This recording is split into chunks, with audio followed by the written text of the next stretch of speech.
Bharat TV में आपके साथ किरण चौहान। हे भगवान, ये कैसी वोटों की राजनीति। जयपुर के विराटनगर विधानसभा क्षेत्र के जहां सूरजपुरा गांव में आज तक दलित समाज के किसी भी लड़के या लड़की की शादी घोड़े पर सवार होकर नहीं हुई।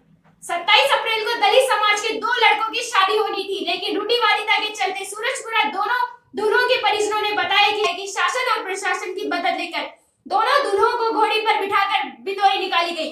इसी को लेकर पीपीडी भारत टीवी ने पहले भी दलित दूल्हों की घोड़े पर बिठाए जाने को लेकर आवाज उठाई थी।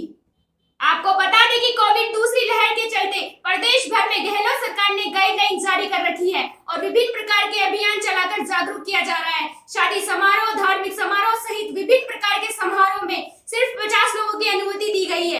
इसके बावजूद भी इस शादी समारोह में सैकड़ों ही नहीं बल्कि हजारों की तादाद में भीड़ इकट्ठी हुई। यूं कहे तो पूरा गांव ही छावनी में तब्दील हो गया।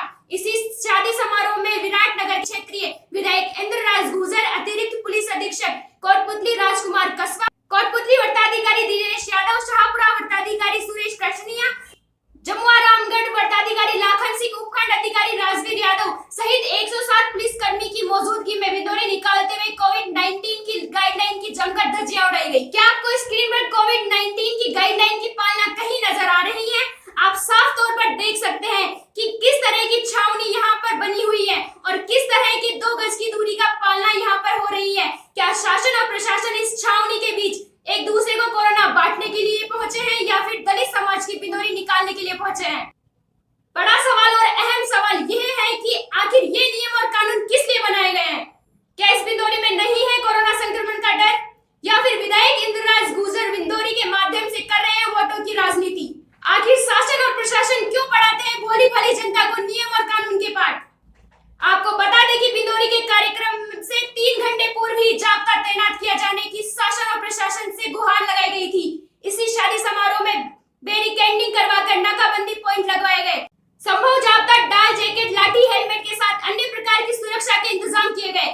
शासन और प्रशासन ने राज्य सरकार के नियम और कानूनों को ताक में रखते हुए कहा कि शादी समारोह और बिंदोरी कार्यक्रम शांतिपूर्ण संपन्न हुआ। आखिर सवाल और अहम सवाल यह है कि क्या राज्य सरकार शादी समारोह में इस तरह की छावनी को शामिल होने की इजाजत देती है?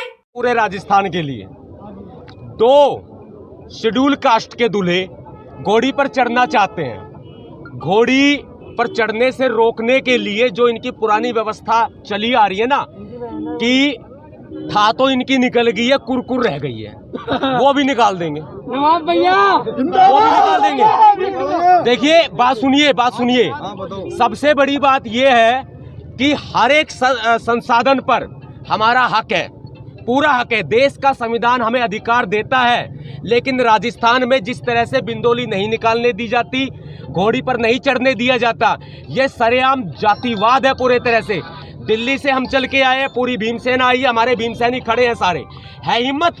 जो गोली मारने की धमकी दे रहे थे, है हिम्मत किसी में? चला के दिखाए गोली। और एक बात और बताता हूँ, यहाँ पुलिस प्रशासन ने पूरा का पूरी तानाशाही बना रखी है।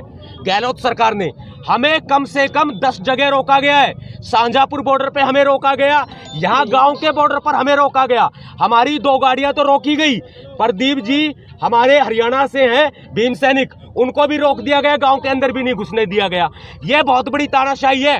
लेकिन हाँ, एक बात ध्यान से सुनने, अब बिंदोली भी निकल गई, डीजे भी बज गया, घोड़ी भी चढ़ गए। अब ये लोग मातम मनाएंगे, खिसियानी बिल्ली खंबा नोचे। लेकिन राजस्थान के अंदर जो ये कुप्रथा चली आ रही है ना, जो ये मनुवादी व्यवस्था चली आ रही है, बाबा साहब डॉक्टर अंबेडकर जी के बच्चे हैं, जड़ से खत्म कर देंगे।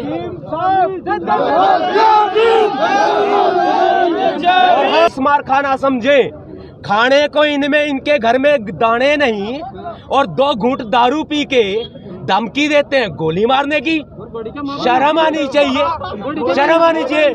बात सुन ले, जितने भी ये मनुवादी, दंगाई, आतंकवादी बैठे हैं ना, जो घोड़ी को अपनी माँ बहन समझते हैं, बक्कल उतार दिया जाएगा एक का,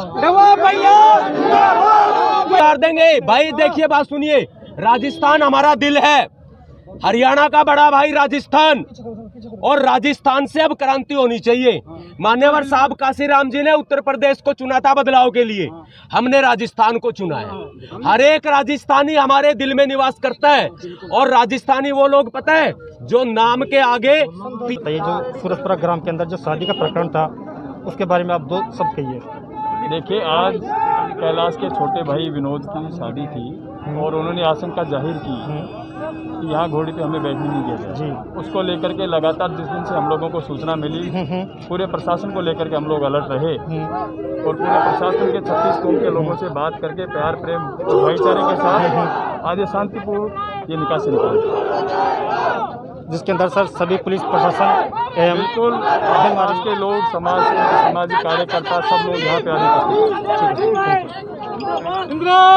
निकालने दी जाती थी। इस विषय में आपका क्या कहना है?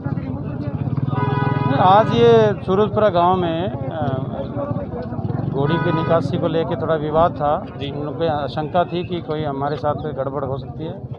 बिल्कुल शांति से संपन्न हुआ है। सब जो भी रस्म थी उन्होंने मंदिर वगैरह में सब जगह धोख लगा के आराम से दूल्हे को विदा किया गया और बहुत अच्छे जोश और अच्छे शांतिपूर्वक माहौल में संपन्न हुआ है। सब किसी भी तरह का कोई विरोध या नहीं हुआ, उल्टा गांव वालों ने सब ने सहयोग किया, सभी ने साथ दिया और इवन घोड़ी जब चल रही थी तो पूरे टाइम साथ रहे गांव वाले और अच्छे से माहौल में संपन्न हुआ है। धन्यवाद सर। संविधान की जो अवधारणा है उसने हम सब के अधिकारों को संरक्षण प्रदान कर रखा है। ये भी जो भी हमें अधिकार मिला है ये भी संविधान के चलते ही मिला है, और अगर कोई व्यक्ति इससे प्रेरित होकर दुल्हों के परिजनों पर किसी प्रकार का उनका गलत करने का प्रयास करता है तो निस्संदेह मेरे हिसाब से सरकार इस प्रकरण को लेकर बहुत गंभीर है। आपने देखा होगा कि इस प्रकरण को लेकर गवर्नर से लेकर सीएम, डीएम, एसपी, एसडीएम तमाम जितने भी बड़े पदाधिकारी हैं, जितने भी बड़े ब्यूरोक्रेट्स हैं, उन सब ने बड़े सख्त और गंभीर आदेश दिए हैं। और